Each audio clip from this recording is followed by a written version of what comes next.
بردم و بردم بلب استقام افغانستان فتح و ظفر انقلاب سلام افغانستان فتح و ظفر انقلاب سلام افغانستان. Aziz vatandaşlar ve radyo işləyən dostlar, assalamu alaykum ve rahmetullahi ve barakatuh. Xabarlar barnamasida xoş geldinizler. Bugün Panshanba 1905-yil Savr oyining 24 bu yer Mazori Sharif shahri Balx Milliy radiosi. Bu soat xabarlar men bilan Isoxon Amiri. Bismillahirrahmanirrahim. Balx viloyatining Shamol zundagi me'yor va kayfiyat riyosatiga marbut 6 bastni yozma imtihoni o'tkazildi. Ushbu imtihon Balx viloyatining Shamol zunni islohot idoriy va xadamot mulkiy riyosati tartib bergan edi ki, o'nlar kishi ishtirok etgan edi. Balx viloyatining islohot idoriy va xadamot mulkiy riyosatini buyrug'i Mavlaviy Nek Muhammad Hanafiy aytishicha, ushbu imtihondan maqsad maslakiy, bilimli va ishiga sadoqatli kadrlarni jazb qilish unvon etib, ular shuni ham ta'kidlashdilarki, imorati idoralarda istihdom jarayoni shaffoflik, adolat va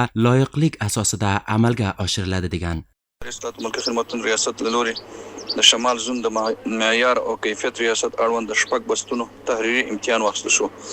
د بلخ ولایت د ریاست ملکی خدماتو ریاست ټولو ګډونوالو ته ډاډ ورکوي چې د افغانستان اسلامي امارت د نافذه قوانینو اصول او طرزالعملونو سره سم مسلکي متخصص متحد او اشخاص د شفاف او عادلانه سیالي لري جز او اړوندو ادارو کې به د غزمن معیار او دوامدار خدمت مصدر وګرځي ان شاء الله. Mas'ullar aytadilar-ki, imtihon to'la shaffof va raqobatli mahovlida o'tdi va barcha marahil islomiy imorat qonunlari va usullariga mutobiq tartib berildi, toki loyiq va qobiliyati bor ashxos idoralarga jazb qilinsa. Balx viloyatining islohot idoriy va xadamot mulkiy riyosati ishtirokchilarini ishontirganki, istihdom jarayoni adolatli va shaffof shaklida davom etadi. Kamyob bo'lganlar o'z taxassusiy qobiliyati va ishga bo'lgan mas'uliyati asosida imorat idoralariga xizmatga muarrifi qilinadi degan. Ishtirokchilar ham imtihonning shaffof o'tganidan rozi bo'lib, imoratda istihdomlarda shunday adolatli va raqobatli imtihonlarni davom etishini istadilar.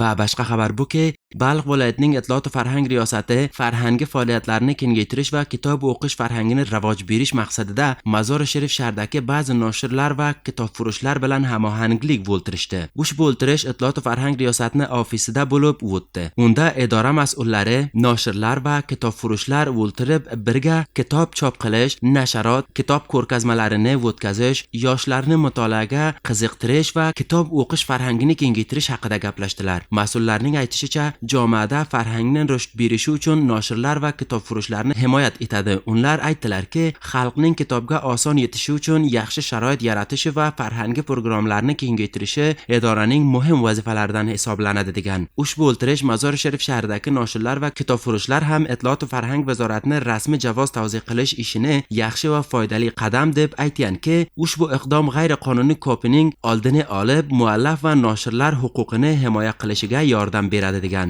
Ushbu o'ltirishni boshqa baxshida kitob va kitob o'qish haftasini o'tkazish masalasida ham gaplashdi. Ishtirokchilar kitob ko'rgazmalarini ko'paytirish va yoshlarni kitob o'qishiga jalb qilish lozimligini ta'kidlashdilar, toki yosh nasli kitob, mujalla va boshqa asarlar bilan ko'proq tanishsa va mutolaa farhangi jamoada ko'p tavsiya topsa. Hamchunon noshirlar va kitobfurushlar Balx viloyatining mas'ullaridan xohlagan kitob ko'rgazmalari uchun doimiy va munosib joy ularning ixtiyorida qo'ysinlar. Ular aytdilarki, agar munosib joy bo'lsa, farhangi programmalar va kitob ko'rgazmalari davomli shaklida o'tkazishi oson bo'ladi degan. Balx viloyatining Itlot farhang riyosatining mas'ullari ham ishontirdilarki, bu borada ishni davomi bor va kitobfurushlar bilan farhangi programmalar uchun munosib joy tayyorlash harakatlarini jarayoni bor. Ularning aytishicha, shunday sharoit mutolaa farhangini rushd qilishiga va farhangi faoliyatlarining kengaytirishiga katta foyda beradi degan.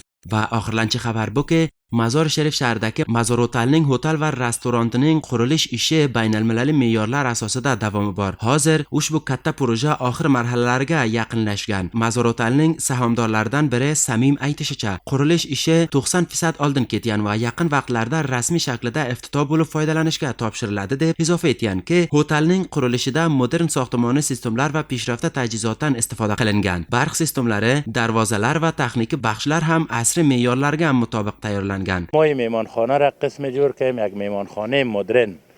تمام چیز ما الکترونیکی است. سیستم برق ما، قلفای دروازه ما، چیزی که ما در خارج سفر کردیم از اوجا را دیدیم، اما از او بالاتر ما خواستیم یک چیز خوبتر در ولایت بلخ یا افغانستان جور بکنیم. ما هیره جور کردیم به خاطر میمانای خارجی داخلی. ما 3 نوع اتاق داریم اینجا. اتاق داریم VIP، اتاق داریم کلاسیک با قسم مدرن سابقه قدیمه داریم و قسم یک اتاقای عادی هم داریم که 3 طبقه مردم بتونه. Samim janoblari hamchinon izofa etgan ki, mazor otelda muxtalif rifoi va tafrihiy imkoniyatlar bor. Bularga suv havuzi, sabz sohasi, yaxshi restoran, varzishi klub va mehmonlar uchun zaruratli boshqa sahullatlar farahm degan.